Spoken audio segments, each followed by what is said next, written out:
guys, welcome back to another edition of Chats from the Blog Cabin. Joined by Julie. And Julie, you're a professional life and end-of-life organizer. But before we get into that, tell us a little about who Julie is. Talk about what you do. Fantastic. Well, first, thanks for having me on your show. So in 2009, started my business. I was working in the nonprofit world, raising money, and was in a crazy place. And I thought, what could I do that could use my skill set and would also help people and make money, right? You got to make money for a living. So I came up with organizing because I have kind of a type A personality and people are like, you're uptight, come help me get organized. And so it was something that I was doing naturally. And so when I started, the emphasis was on organizing, but as I've grown and learned, it's also about decluttering as well. I'm passionate about not only clearing the physical clutter, but your mental clutter, your clutter in relationships, because whatever is going on the outside is affecting the inside and vice versa. And I also am an author, podcast host like you, and certified life coach. Wow, you have just got everything. You've got everything in its right little compartments. How long did it take you to actually start organizing and clearing the clutter from your own life to get to where you can help other people clear the clutter from theirs? That's a great question. Prior to starting my business, I did an online internet TV show called Reawaken Your Brilliance, where I would interview body, mind, spirit experts. But prior to that, I've always been interested in personal growth, being the best version of Julie that I could be. So this has been a lifelong learning about myself and always wanting to grow and do better. The truth was, as I mentioned a moment ago, that I really was the focus was on organizing. I went to work with a client and she said, can we just talk? And I typically work in 4-hour blocks when clearing physical clutter, because that way you can see progress and that something's been done. And I was like, you're the client. We're going to do whatever you want. And so we ended up talking for about 3 hours and spent the last hour getting stuff cleared. It went immediately and getting organized. And what it taught me in that moment was that coaching was vital and that it was more about clearing the clutter, because if you clear the clutter, the organization's easy. But if we just keep on having clutter, we're never really going to get organized. Does that make sense? Yes, totally makes sense. I feel so much better when I know things are put away in their proper space. My mind can focus better. It is. There's a correlation between that. And then, they've also found that if you have a lot of clutter, you might not take your meds regularly. That, it can affect your health, whether you're eating better or getting out and exercising. So, they found in studies that clutter causes a general dampening of brain function. And at my age, I need all the cells working on full tilt as much as possible. So it's really important to clear your clutter. So since you brought up your age, you started your business at age 40. So how long have you been in business? Since 2009. So I will be 42 shortly. And if you have listeners that are 40s, any age I encourage, but you know what? Just because you're older, go for it. Don't let anyone tell you that you can't do it. I am very passionate about supporting fellow women entrepreneurs. And especially, I feel like so much of society says we're done at 40. Well, who are you? No, we're not. We just continue to get stronger. That is so true. I think my turning point was when I hit 50. I mean, I totally stepped out of my anxiety. I used to be anxiety ridden, but I was like, you know what? I don't care what people think anymore. It's like, who cares? Let's just go and do. I'm so tired of living with regrets. And for me, turning 50 was so freeing. Like you said, it was like this light bulb went off. Like, who cares? You don't like me? Okay. All right, bye. Because I'm going to have people around me who like me, respect me, and believe in me. And, I feel like that is such a ball and chain to release, because it says, I don't want to live with regrets. I want to do what I can. So I think it's super important. Yep, that is so true.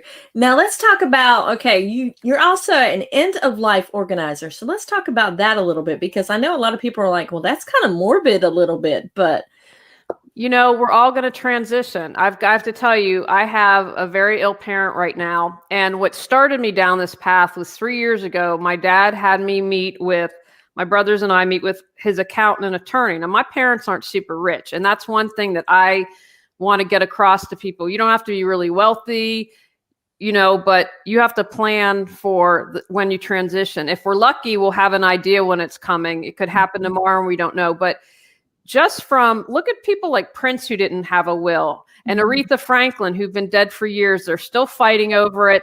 And I don't know about you, but I want people I love and causes I believe in to get my money. I don't want it going to the government trying to sort out this hot mess. And, it's not just about the financial. It's like, what legacy do you want to leave? What is important? Your values. Have you considered writing that up for your family knows this is how I live my life, and this is the type of person I wanted to be? Or maybe you want to create a scholarship, and we are grieving. And if you have all of this taken care of when someone passes, then they can focus on grieving instead of what's the password to your internet or where's the safety deposit key box. And so I'm passionate about allowing people to grieve about it. And, our culture is one that doesn't discuss this. And we say, oh, it's bad. It's like, I have this theory that the explosion, and it's been for a long time in plastic surgery, because now we're seeing men get more, is a way to say to death, you're not going to happen. Well, you are. So do you embrace it and take care of it, or do you live your life in fear? Because accepting death is the ultimate release of clutter, because you're letting go. Oh, wow. That's a little gem right there's a bombshell. You wouldn't even think about that, but yeah, it's true. You can't take it with you. Right. So what's important to you? And I just hope it would give them peace of mind, and not only for themselves, but their loved ones. I mean, that's really why I'm motivated to do it. And again, I don't want the government taking more. They've already taken enough. Like, you don't want them involved. You don't want them deciding your estate. At least I don't. I will speak for myself. Yeah. So how do people hire you for that? How do they find you? Do you just promote yourself as that, or? Yeah, well, through the website, and then I do a podcast like you. I'm on YouTube. So it's Alway or referrals. I'm working on upgrading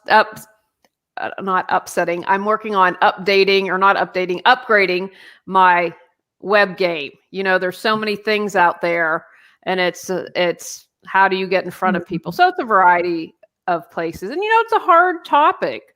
I was on a panel and I discussed it, and I wasn't how many people watched, and I wasn't the lowest, but I was more middle. I'm like, again, people don't want to face this. It's not an easy topic to talk about, but that's why I say it's the ultimate letting go, and it gives you peace of mind. That's one less thing to worry about. And when you accept it, you can live life fully. And, we talked a moment ago about when you turn 50 and you're like, no regrets, and I want to get it all done, then live your life fully. And by planning for your death, you can do that. Yeah, I just love that. Now let's talk about clearing out the clutter in other ways. What are some of the tips, or, how can people, do you go in and actually physically clear out the clutter for people, or do you give them suggestions? Well, I have been not doing that because of COVID. And so I can help virtually if people work for that. If we ever get back to a place, I know other people are, but I had to make the personal decision. One, because I have an ill parent, and if I carried it, I couldn't live with myself if I thought I harmed someone. So the first thing I'm going to suggest is, in general, stay on top of it. We are looking for houses, and, we looked at one an hour ago, and they have 40 years worth of stuff. And I thought, how are they going to get all that ready to move out? I guess I'm aware of it probably in more people. So if you keep on top of everything every year, then it doesn't take much time at all. What I always suggest to people is have a major clear out of everything and then maintain it. You're also going to want to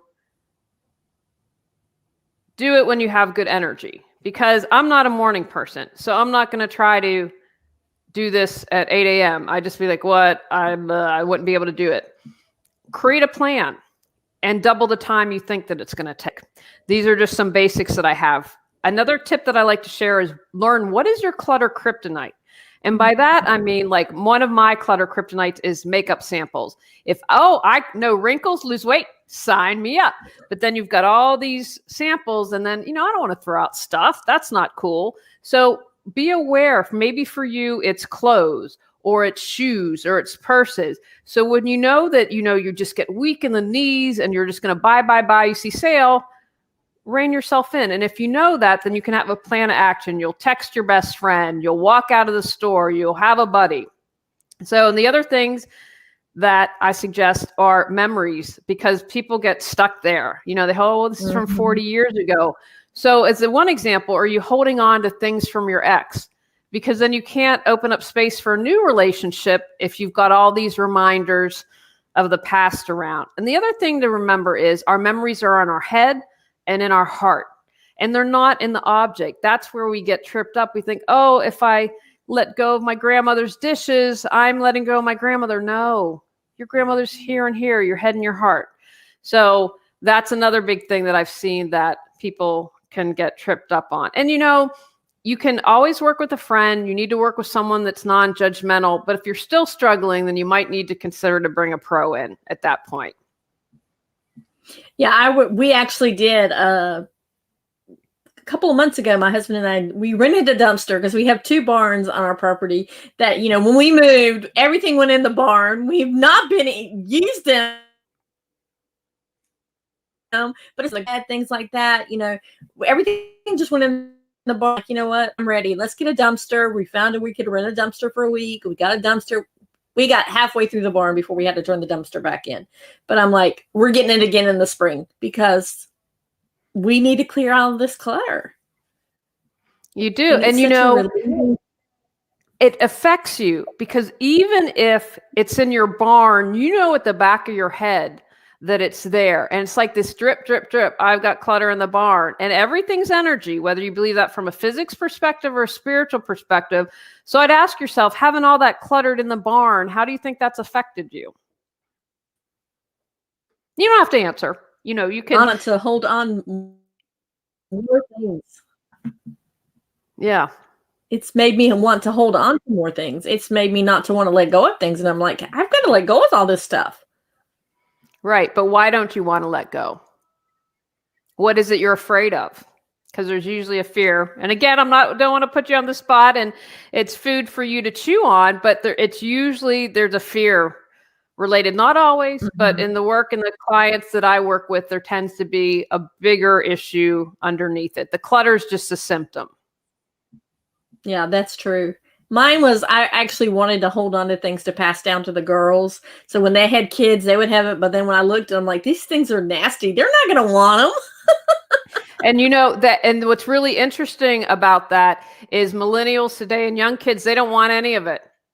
They are living a lot lighter. And, and so with that, I'd say then find the things that really are important to you or represent you and that are in nice condition that the kids and the grandkids would be like, oh, grandma, grandpa, and would really touch them. Not like the stuff that's, like a little freebie from the McDonald's meal or whatever. Yeah. Stuff that really has heart and, means something. That is so true. Now, the mental clutter, that's the thing that trips people up a lot, because I know for a long time I lived with anxiety. I could not even drive the road. We talked before we got on that I lived like an hour from you. And me driving to Raleigh on 40 by myself would never have happened before, but now it happens. But that anxiety, that mental anxiety that just cripples you, let's talk about how we can clear that up. That's a great point and a great question. And the first thing I say is embrace good enough. And what I mean by that is, I don't know what your anxiety was driven from, but a lot of us, especially women, we want to be perfectionists. We want to get it right. Sometimes good enough is going to have to happen. You can't do a home cooked meal every night of the week. And if you order pizza, that's good enough. Or if you get takeout, that's good enough. So don't set these impossible standards. Give yourself grace and slack. The other thing I recommend is having a mindfulness practice. That one of my mindfulness practices mowing. When I mow the lawn, that gets me in a really zen place. I do a mind dump and I feel fabulous. So for you, it might be meditating. It might be listening to classical music. Find something that soothes you. It can simply be closing your eyes and taking deep breaths for 5 minutes. Doesn't have to be anything fancy. Learn to say no, especially as women. We want to please everyone. We want to do. No is a sentence. No. And if you're someone, used to be hard for me to say no, then come up with a couple pat phrases that you can automatically, oh, I'm sorry, I'm going to be able to do that. I have a really busy schedule, or, so-and-so might be able to do it, but come up with some phrases that allow you to say no. Don't have that knee-jerk reaction to always saying no, because I know some of my anxiety comes, I have so much to do. And it just overwhelmed me. Do something differently. If you have a lot of mental clutter, then take a new route to work. Try a new exercise routine. Get those gray cells moving. Get it something that you're going to have to spend all your time thinking, how do I get to the store from here, instead of in those moments of anxiety. And then that finally, be present as much as possible. We can't change the past. I've really tried. I have tried numerous times to change the past, and it hasn't happened. And the future is written in pencil, because there are about 5 bazillion things that are out of my control. So every time, become present. In this moment, I'm safe. In this moment, I'm okay. In this moment, all is well. So become present, and those things will help clear mental clutter. I love the way you just said the future is written in pencil, because there's a zillion things that could happen. I love that. A lot of people don't think that. They think it's either one and that's it. Absolutely. I can't tell you. I mean, multiple times I thought this was going to happen, then something. Okay. And then I think the more you're able to trust the process, and for some people that might be God's, for some people that might be the universe, whatever their vehicle is, but trust that it's all working out for you. Trust that it's in divine timing. Like we said, when we talked to the realtor, we haven't seen the house. We just put an offer in because we know someone else is interested. And we both said at the same time, if we're meant to get that house, we'll get it. And then let it go. Now, in the past, I've been like, oh my gosh, what if we don't get that? No, I'm never going to find how. Well, I don't have control over the sellers and what they're going to do. So then I don't have anxiety about it now. And that makes all the difference in the world. So it's just really important. You never know what's going to happen. And if you trust that it's all happening for your good, and I can even look at painful things that have happened in my life, and with clarity and hindsight, say, oh, I get that. I get why that didn't work out. I'm much happier. Wow, I better than expected. So I think, again, that perspective helps. Yeah. So let's talk about that, looking back at your past and not letting it reframe your present and your future, because a lot of people don't let their past go. They lay it down and then they pick it back up. Lay it down and pick it back up. I once had a therapist who said to me ages ago, but it's a metaphor that stuck with me. I would have a wound and keep picking at it. I would never allow it to heal. And that's a big part of it. What do you have to heal from your past? Because if you're like, if it didn't really matter, you'd be able to let it go. But those are those wounds that we need to heal. So what is it in your life, and what steps can you take to heal? So if you had a crappy boss at your last job, instead of assuming every boss in the world's going to suck from now on, saying, okay, I needed to learn how to stand up for myself. I needed to be able to make a boundary. I needed to be able to say no. What is it that you need to do to empower yourself and take action? Because when you are in that wound, that's also being the victim. We have all had our trials and tribulations through life, and being stuck in the victim mode does not serve you at all. So how do we get out of the victim mindset? That's a really great question. There are different things you can do, and I always believe taking action is part of it. So you can figure it out on your own, get support if you need it, but what are the wounds that need to heal? And then what part did I play in it? People who aren't victims take responsibility for their lives. Think about someone you know that blames everything on everyone else. So you take responsibility for your life, you figure out what needs to heal, and then you take action. And taking action isn't always fun. You know what?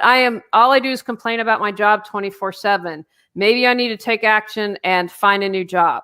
And then surround yourself with people who aren't moaning and groaning. Because you know what? Like attracts like. If our bodies are 70% water, so if you're moaning and groaning, most likely your inner circle's doing the same thing. So surround yourself with people who are changing, making positive movement, and trying to be a better person. There are books, there are podcasts, there are YouTube, there are a lot of free resources out for you, but take control of your life. So you brought up podcasts. So why did you decide to start your podcast?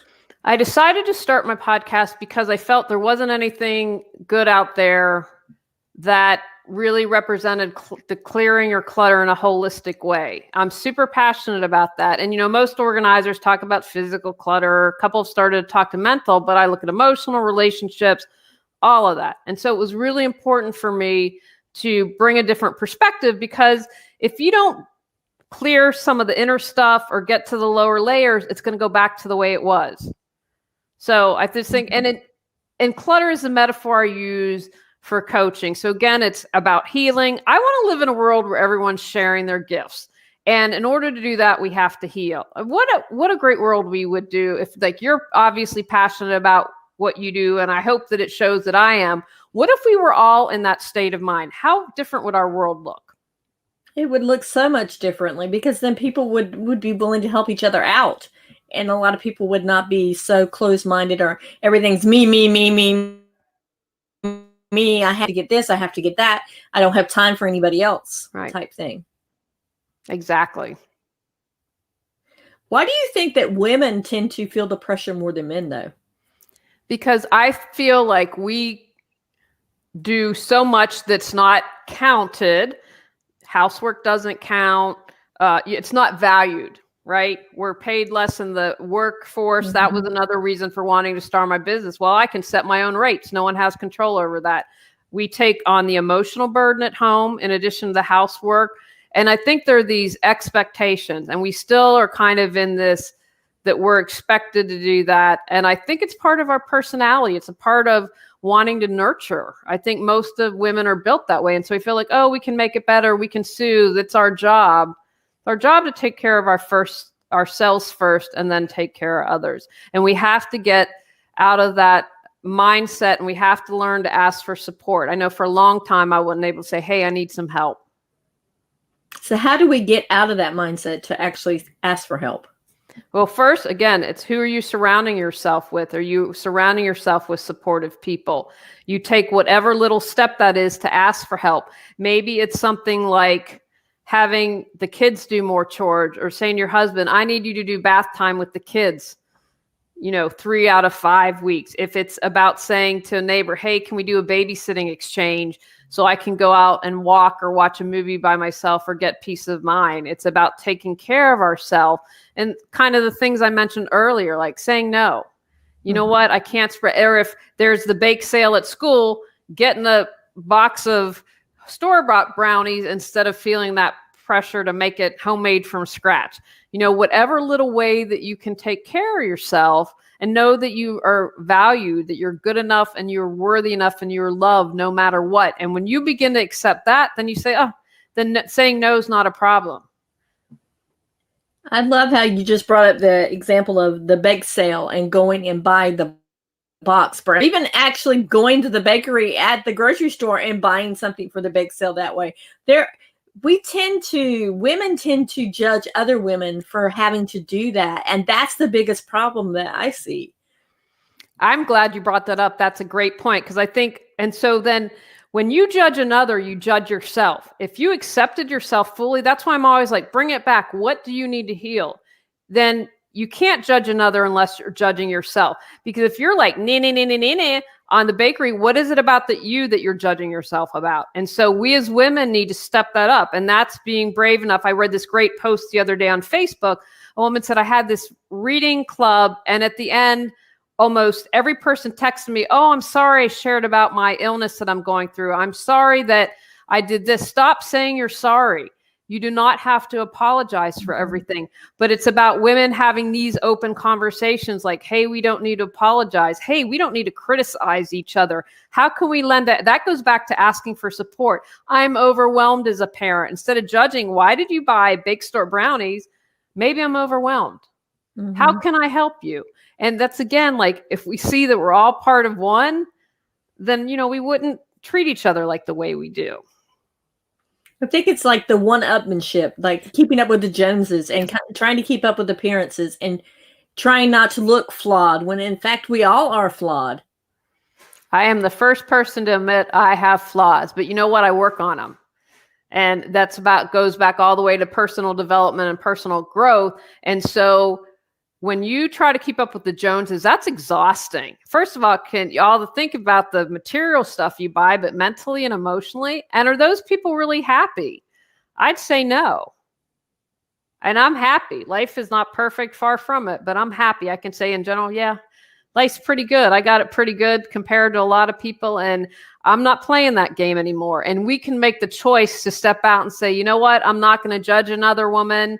I'm going to support another woman. I'm going to step out of this conversation. I'm going to find women who are like that as well.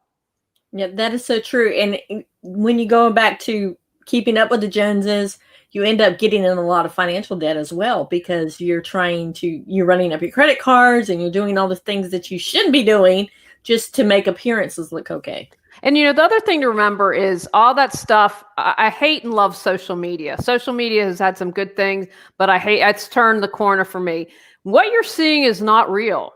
It's crazy to me that models Photoshop themselves. Are you kidding me? Really? You're a model. And so that's a whole other ball of wax about women and beauty and the pressure we put on ourselves. But you only present I keep it real. If I get cranky, I've done a couple quick videos and done that, because that's part of my being authentic and letting people know you're not alone. But most of what you see on social media is not real. It's only the best, or it's photoshopped, or it took an hour to get the perfect shot. That's not life. So true.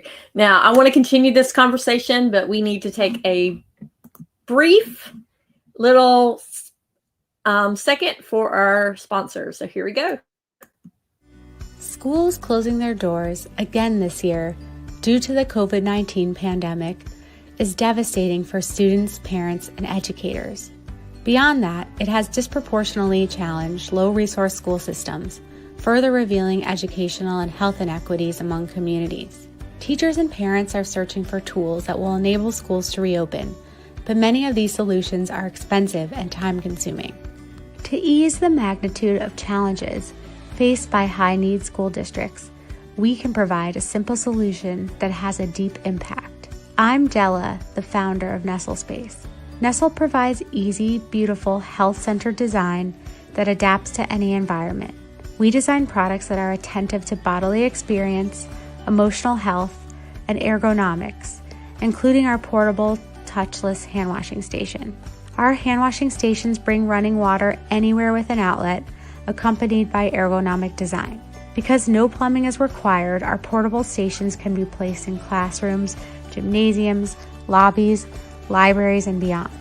The CDC has identified hand washing as a critical mitigation measure for schools during the pandemic.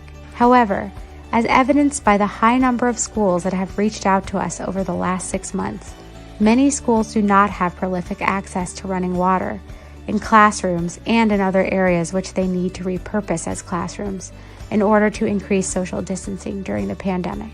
We know schools are short on resources, dollars, space, and time. We can help, but we need your help to do so. We'd like to supply our Nestle Kids hand washing stations at no cost to selected public schools in need. Our first goal is to distribute these to 10 school districts.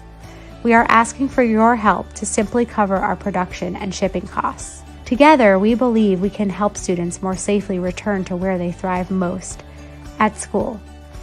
In these crazy times, we thank you for considering this and for your generosity.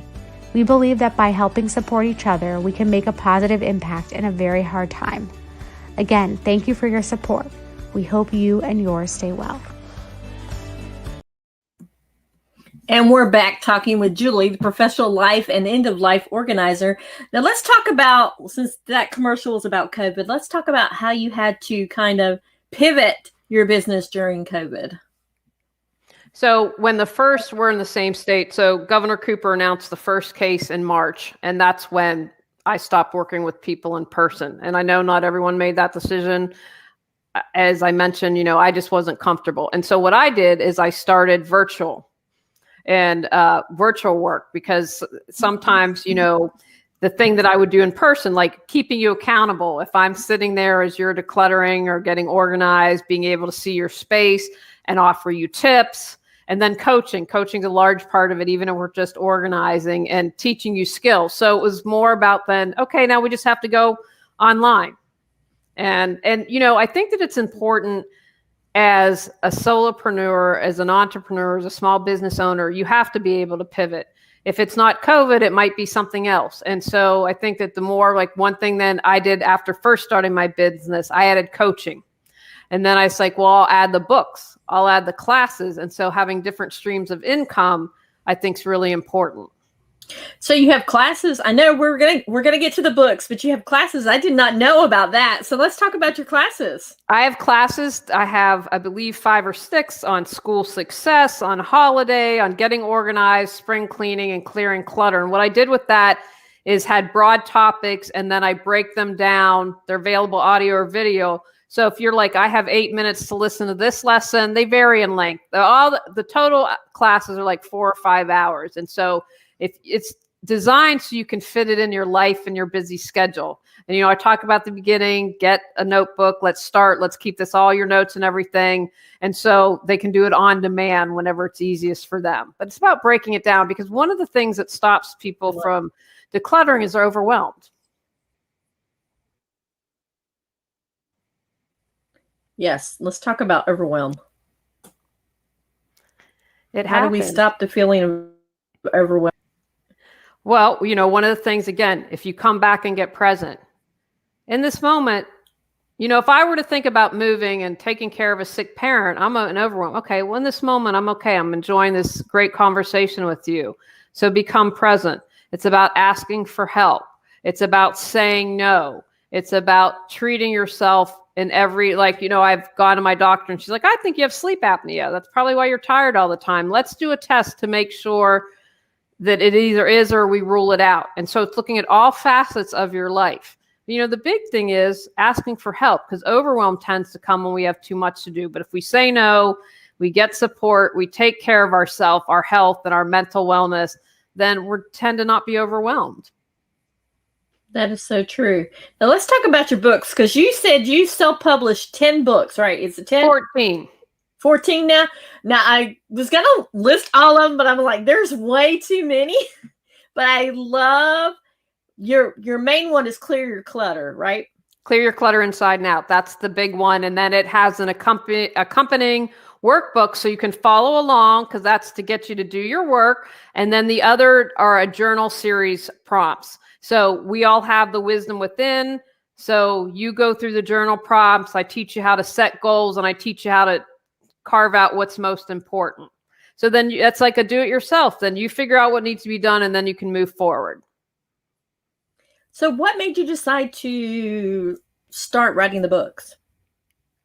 I have always loved writing since I was a kid, and I've always considered myself a writer, and I wanted to be a published author. And I reached out to people about the books and got rejected. And these were connections. I didn't even get rejected. I got no response. And this was from someone that went to the same college, and I went to a small college.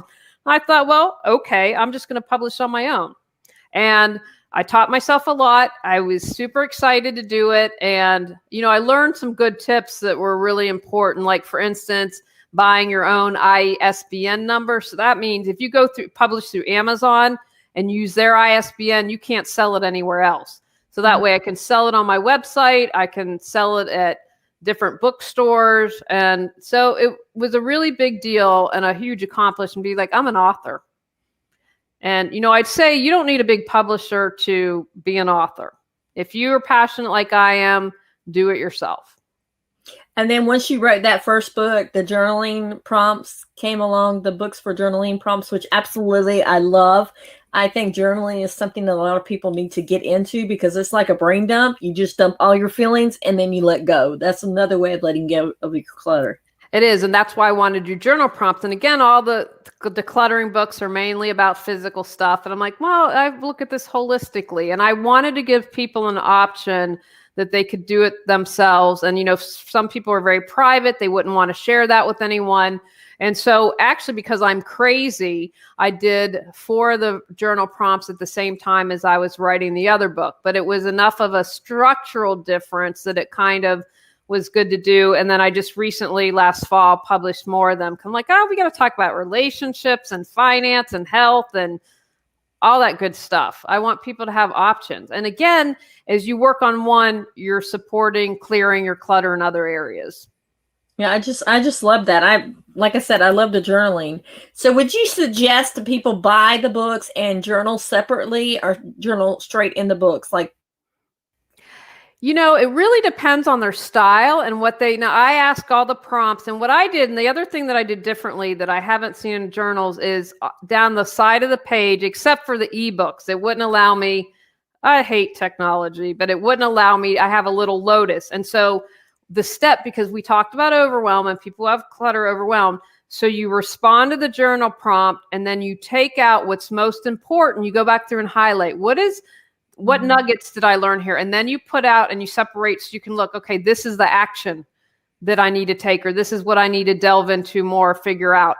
And so I hope there's enough space that it can contain to answer all that. And again, like I allow for space in the back, like here's how you can do a take action plan and give examples. And then you turn and there's a blank page for you to do it as well. Some questions might need more exploration depending on the subject. yeah, because I know like you just said, the ebooks, obviously you would suggest getting a journal, separate ebooks, right? Yeah, well, you know why I did ebooks? I had someone reach out to me and she said, I'm going blind. And so I would love your journal prompt. And I said, I'm sorry, it didn't even occur to me. I thought there's no way that anyone's going to want journal prompts for ebooks, so don't do it. And then I had another friend who had a brain tumor, and she explained, I have a program so I can write in it and do all this. And this woman said, what I'll do is print it out, or she has some kind of technology. And so that's why I ended up doing it at ebook. So if people have that they can write in it as well. I'm an old fashioned, like pen and paper kind of gal though. So that's what, so I learned. So for people who are visually impaired, they have that option now. That I love that. I love that idea, because you're thinking outside of the box for all the different people that journaling can help, not just one specific subset of people.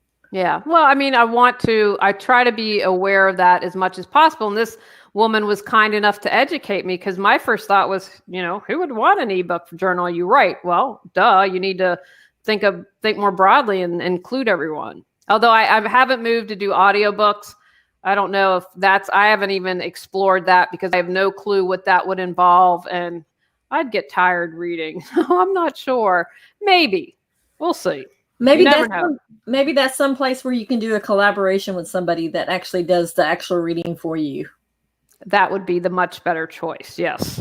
And you just do the editing. That way you're like, okay, I'm tired of hearing my own voice. I can listen to somebody else talk, unless you get somebody who's just like, and no intonation whatsoever. And then you'll be like, I'm going to fall asleep trying to edit this. Well, it's funny because I have affirmations for clutter, and I looked on putting them on Amazon, and Amazon is a love-hate thing. I think there are great things about Amazon, but there are things that drive me crazy, and Amazon's not there for you, they're for them. But I just couldn't put up the MP3 files. I have to go through a separate company who takes a cut, and then Amazon takes a cut. And because, they're like 15, 16 minutes long, I'm like, it's not worth it, because I already, sell them so cheaply, I would make no money. So, I didn't realize, I thought, well, if I can upload them directly, I'd be willing to do it. But I don't understand it. So I'd have that whole other piece as well. So maybe the affirmations is something that you could put on your podcast, or something that you could put on your YouTube as well. Oh, I never thought about that, because they're currently on the website for sale. Not expensive. They're cheap, but I thought, just trying to think outside the box. Or you could do something like a Patreon thing where I am launching in a few days. I am launching my Patreon channel. And, just again, I know we're talking about for you or for business owners, Patreon puts 92% in your pocket. Apple is, from what I've heard, is going to be moving to a paid model soon. And guess how much Apple puts in your pocket? Take a guess. Take a guess. Just go for it. $1. I don't know. 5%. So if you're going to charge, and I'm only at 5%, and Patreon says I'll give you, and I've done the podcast free for 8 years. So I'm like, it's time to, that's another thing, being a business, get paid what you're worth. If you like it and you keep listening, then I'm going to ask and the cheapest level is $5 a month. That's less than a fancy pants coffee at Starbucks. And that's another thing. Support another woman business owner. It's about supporting each other. So let's talk about how we can support women business owners, since you brought that up. Obviously, share their stuff on social media all across the board. I mean, that's super huge.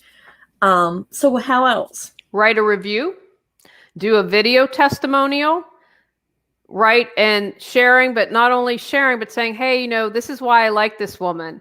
This is what her business does. And then maybe putting a reciprocal link on your website, or, doing a newsletter exchange. I'll highlight your product or your service and put a little link, and do the same for me. There are things that I talk to someone and network. I think networking and doing it honorably, because I've been in network groups where it wasn't a fair exchange. I'm studying plant medicine, and she called it an equal exchange of energy. And those are the type of women that I'm looking for and that I want to support.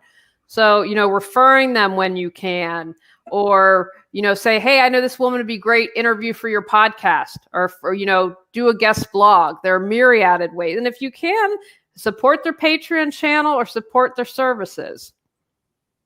See, but that's the big, a lot of people think, oh, well, I don't want to pay for stuff. I don't want to pay, for instance, Patreon. I don't want to pay to upgrade this. I don't want, for instance, with Apple going to a paid model soon.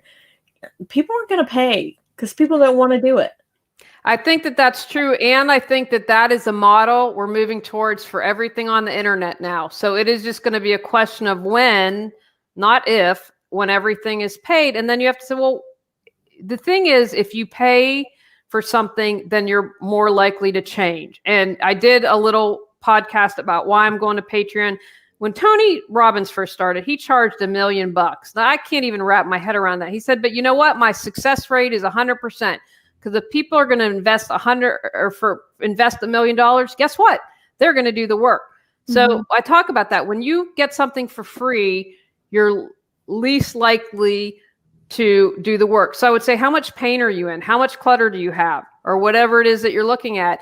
Then don't pay for it, but then your life's not going to change. And then, then don't complain if you're not going to do the work. And there's no judgment in that. It's just a fact. You don't do the work, your life won't change.